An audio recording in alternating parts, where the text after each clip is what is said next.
अभी आपने देखा भारत में दुनिया का सबसे बड़ा एआई सम्मेलन हुआ। दुनिया भर के 80 से अधिक देशों के प्रतिनिधि दिल्ली आए। दुनिया के करीब 20 देशों के राष्ट्राध्यक्ष भारत आए। लाखों लोग हिंदुस्तान के कोने कोने से दिल्ली में जुटे थे। दुनिया के विकासशील देशों में ऐसा सम्मेलन आज तक कभी नहीं हुआ।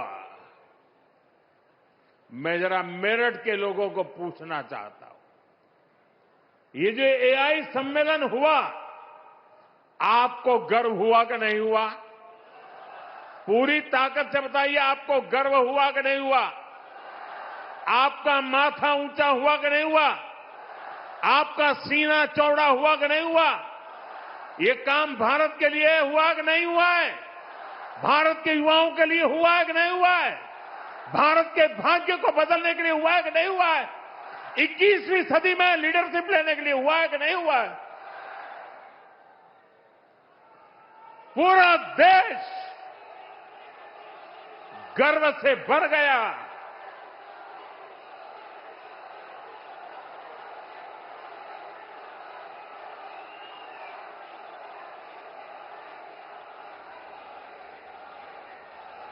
लेकिन कांग्रेस और इसके इकोसिस्टम ने क्या किया?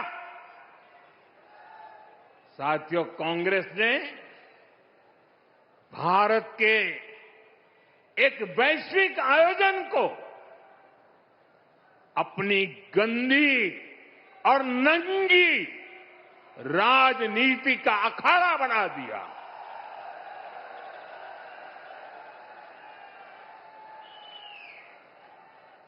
समारोह स्थल पर विदेशी अतिथियों के सामने कांग्रेस के नेता कपड़े उतारकर पहुंच गए।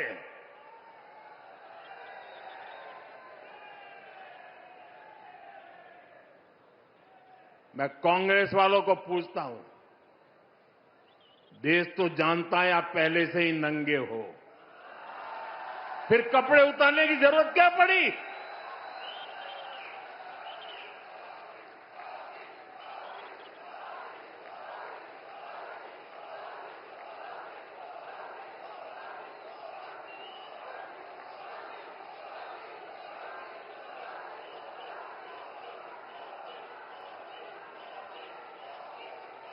कांग्रेस के नेताओं ने वहां जो कुछ किया वो दिखाता है कि देश की सबसे पुरानी पार्टी वैचारिक रूप से कितनी दिवालिया हो गई है, कितनी दरिद्र हो गई है। साथियों, कोई कल्पना नहीं कर सकता। हम तो वो लोग हैं जो गांव में किसी के यहां शादी ब्याह होता है तो पूरा गांव उसे सफल बनाने में जी जान से जुट जाता है, ताकि मेहमान गांव की एक अच्छी छवि लेकर जाएं। कांग्रेस तो अपने ही देश को बदनाम करने में जुटी है। साथियों, कांग्रेस के नेताओं को मोदी से नफरत है। ये लोग मेरी कब्र खोदना चाहते हैं। मेरी मां को गाली देने से भी उनको कोई परहेज नहीं है। उन्हें भाजपा से विरोध है, उन्हें एनडीए से विरोध है। ठीक है, आपकी राजनीति में यही करना जरूरी है, चलो भाई समझ सकते हैं, हम इसको भी सहन कर लेंगे। लेकिन कांग्रेस को याद रखना चाहिए था कि एआई ग्लोबल समिट ये बीजेपी का समारोह नहीं था और न ही उस समय बीजेपी का कोई नेता वहां मौजूद था। ये देश का कार्यक्रम था, देश के सम्मान का कार्यक्रम था, देश के लोगों के पसीने से। लेकिन कांग्रेस ने परसों सारी मर्यादाएं तोड़ दी और पूरा देश कांग्रेस की इस रीति नीति पर थू थू हो रही है। लेकिन दुर्भाग्य देखिए, इतनी पुरानी पार्टी के नेता लाजने के बजाय गाजते हैं, बेशर्मी के साथ देश की बेइज्जती करने वालों का जयकारा कर रहे हैं।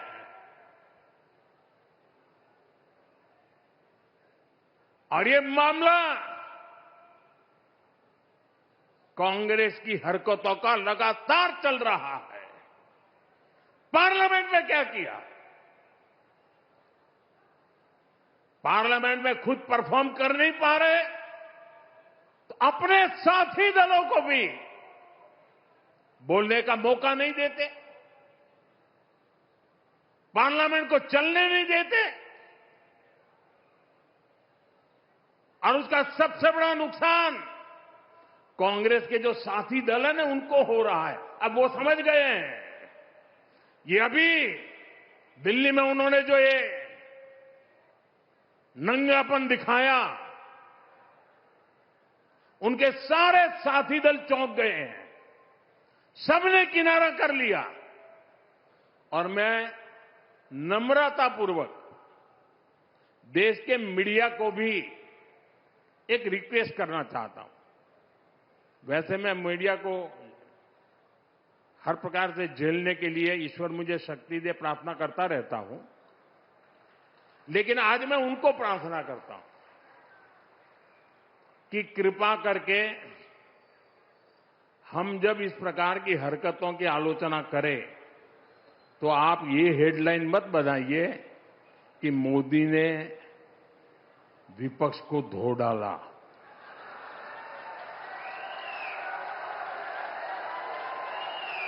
आप कांग्रेस को बचाने की ये चालाकियां बंद कीजिए। ये विपक्ष करके आप कांग्रेस को बचा रहे हैं और विपक्ष में जो और साथी बैठे हैं वो भी समझ गए हैं कि पाप कांग्रेस करती है और भुगतना उनको पड़ता है। और कांग्रेस की इकोसिस्टम हर बार बच के निकलने का एक खेल खेलती है कि पाप कांग्रेस करे, आलोचना कांग्रेस की हो, गुस्सा कांग्रेस पर हो, लेकिन मीडिया में कांग्रेस नहीं दिखती, विपक्ष शब्द दिखता है। क्यों भाई? क्यों कांग्रेस को बचा रहे हो? ऐसा करने से आप न कांग्रेस को बचा पाते हो, न कांग्रेस को सुधरने के लिए मजबूर करते हो। अगर आप एक बार छापना शुरू कर दोगे, बोलना शुरू कर दोगे, ये जनरल विपक्ष का दोष है। और देखिए दिल्ली में जो हुआ, क्या उसमें कोई टीएमसी के लोगों ने पाप किया है? नहीं किया है। डीएमके के लोगों ने पाप किया है? नहीं किया है। बसपा के लोगों ने पाप किया है? नहीं किया है। फारूक अब्दुल्ला जी की पार्टी ने पाप किया है? नहीं किया है। सिर्फ और सिर्फ सरफरे नेता, कांग्रेस के बेलगाम नेता देश को तबाह करने पर तुले हुए हैं। अगर आपको प्रधानमंत्री की कुर्सी पर बैठना है तो पहले आपको जनता के दिल जीतने पड़ेंगे।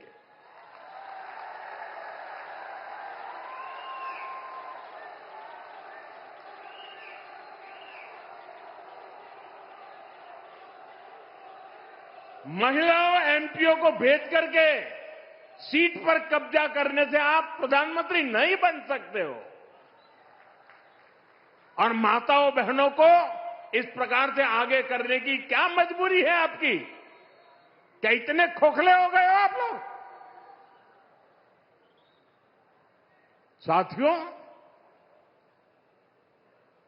कांग्रेस देश के लिए बोझ बन गई है और मुझे इस बात का संतोष है कि दिल्ली में जो घटना घटी, कांग्रेस के सभी साथी दलों ने कांग्रेस की भरपूर आलोचना करने की हिम्मत दिखाई है।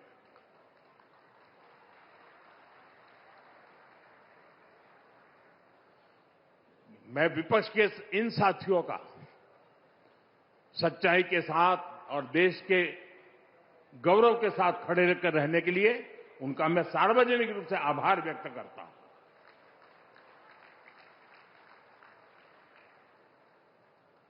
साथियों, भाजपा सरकार के लिए देश का विकास, यूपी का विकास सर्वोपरि है। लेकिन आप याद करिए, 10 साल पहले तक यूपी की चर्चा किन बातों के लिए होती थी? हर किसी को मेरठ के दंगे, पश्चिम यूपी में क्रिमिनलों की गैंग, खराब सड़कें, बिजली की कटौती और पिछड़ेपन की परिस्थितियां, यही कुछ चर्चा में रहता था। पश्चिमी यूपी के अपराध पर फिल्में बनती थी, फिल्में। सपा सरकार ने यूपी का ये हाल करके रखा था। लेकिन आज यूपी को विकास के लिए जाना जा रहा है।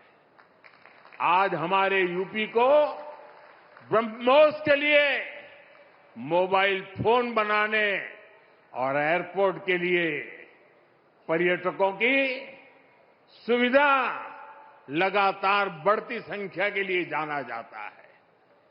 यूपी स्पोर्टिंग इकोसिस्टम में भी अपनी पहचान बढ़ा रहा है। मेरठ में स्पोर्ट्स यूनिवर्सिटी का काम तेजी से पूरा किया जा रहा है। साथियों, सपा राज में जो अपराधी बेखौफ घुमा करते थे, वो आज योगी जी की सरकार में जेलों में दिन बिता रहे हैं। आज किसी की हिम्मत नहीं है कि कॉलेज से पढ़कर निकल रही हमारी किसी बेटी का अपमान कर सके।